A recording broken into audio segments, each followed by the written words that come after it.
Hello YouTube, my name is Nero, and today we have some Call of Duty Modern Warfare Remastered, and I was playing Pipeline last night. I was playing Ground War using the stealth class I was actually talking about in my last video. I find that it's actually a very good class for Ground War, assuming of course you're not playing on an open map. Like if you're playing on Bog, for example, or Countdown, UAV Jammer is not going to be very good for you. There's going to be a lot of snipers, lots of very open lines of sight. It's very difficult for you to make your way around snipers and people with M16s and stuff like that. You're better off using stopping power or Juggernaut. But on a big map like Pipeline, something like UAV Jammer in a mode like Ground War is amazing because there's the underground section, there's getting up on top of the rooftops, there's just bobbing and weaving in and out of buildings and in and out of different forms of cover. It's a very good way to play the map itself.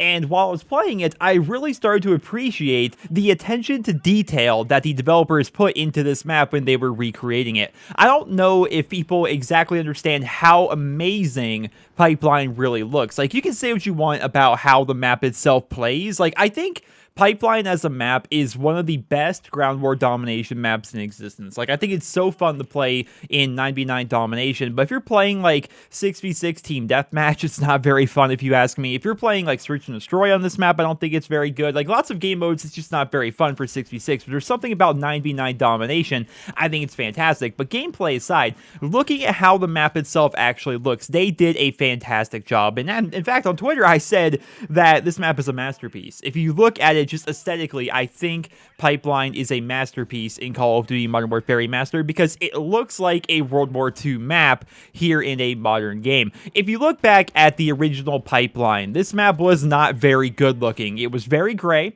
little bit of a hint of green here and there, and everything was just very plain, right? The entire idea of the map itself is it's going to be basically like this big Russian, I don't even know, like two big Russian factories, essentially. Like, it's all it really is, like two big buildings, and then there's like an underground section, and there's like some outside train car areas and stuff like that. It's really just a map, right? It's nothing really great. But here in Modern Warfare Remastered, it no longer has that generic plain look. It really looks more World War II-y. Like, it looks like an old school Russian factory or Russian area that has been bombed out. It has seen some better days, right? It looks very good.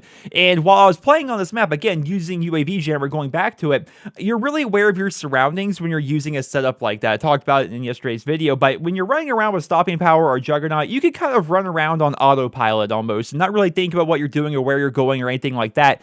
But when you're using UAV Jammer and everybody else is stopping power or Juggernaut, you really have to think as to where you're going, where other people are at. Like, I'm so aware when I'm using UAV Jammer. Like, your situational awareness has to be really high to be effective while using that perk in Modern Warfare Remastered. And so I was paying a lot of attention and just noticing, like, just how amazing this map looks inside and out. And it really gives me hope for a new World War II Call of Duty game. We've talked time and time again. I think I've made in total like 3 or 4 different comparison videos where I show off the difference in graphics between Call of Duty 4 and Modern Warfare Remastered. We need a World at War Remastered, or at the very least, we need a new World War II game. I would love to see what the Call of Duty franchise would look like in World War II in 2017 or 2018 or what have you, because going back to World at War, look at this game here, guys. I think World at War is a good looking game. I thought it was pretty good, especially for the time, but its graphics are very, very similar to that of Call of Duty 4. They're very dated at this point, so I would love to see what a remastered hangar would look like. Like, what would this actually look like if it were made in 2016 or made in 2017? I would love to see what a brand new version of Corrosion would look like, right? Because Corrosion is basically like this sulfur factory almost. I really feel as though the map itself drew inspiration from the movie Enemy at the Gates that stars Jude Law. If you guys haven't seen that movie, I'm telling you, I'm not a big movie guy. I don't watch a lot of them, but I have seen that movie several times. It's one of the best World War II movies out there. It's right up there with Tom Hanks' Saving Private Ryan, in my opinion. Like, it's so freaking good. Watch Enemy at the Gates. It's about Vasily Zaitsev. He's a Russian sniper. Very, very good movie. But I would love to see what would a DLC map like Corrosion look like if they were to actually remaster it, right? What would, for example, CeeLo, which is my favorite map of all time, what would that map look like if they were to actually remaster it? It would no longer have these 2007/2008 graphics. It would be brand new, fleshed out, and look amazing. Would it be better if they just entirely scrapped the idea of World at War Remastered, since the game itself did not actually sell very well, and instead move on to Modern Warfare 2 Remastered, and instead give us a brand new World War II game? We've seen time and time again that the folks over at Sledgehammer, specifically Michael Condrey, he is very interested in the narrative idea of World War II. It is one of the biggest things in human history, right? It's a very good place to tell a story for the most part, right? Of course, it was very tragic and lots of people died, but it's also a very good narrative piece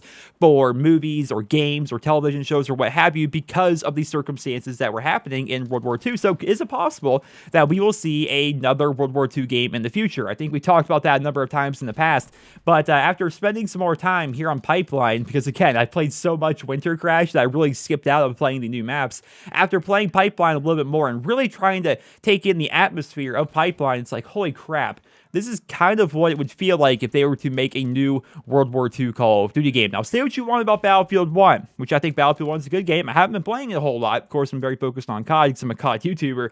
But that game actually gives you an idea of what a modern World War II game could look like. I mean, sure, it's World War I, but basically same architecture, same style, same look and feel to it, right, as a World War II game. And that looks fantastic. But keep in mind, every single game is different in one way or another. Like a World War II Call of Duty is different than a World War I Battlefield. They're going to be different in terms of setups and layouts and guns and graphics and textures and what have you. I want to see a new World War II Call of Duty game. Now, I know back in the day, people were burnt out on it. People were tired of World War II this, World War II that. The last time we had a World War II Call of Duty game, guys, was 2008. There are more modern/futuristic Call of Duty games now than there are World War II games. In fact, we've had one, count them, one proper Call of Duty World War II game, and that was World at War. And I say proper because it's the only World War II COD game that actually has prestige mode and career class and kill streaks and what have you. Like COD 1, 2, and 3, I really don't feel as though they are COD. They are part of the Call of Duty franchise, but they are so old and outdated that nobody ever talks about them. Nobody references them. If you watch somebody said this to me on Twitter the other day,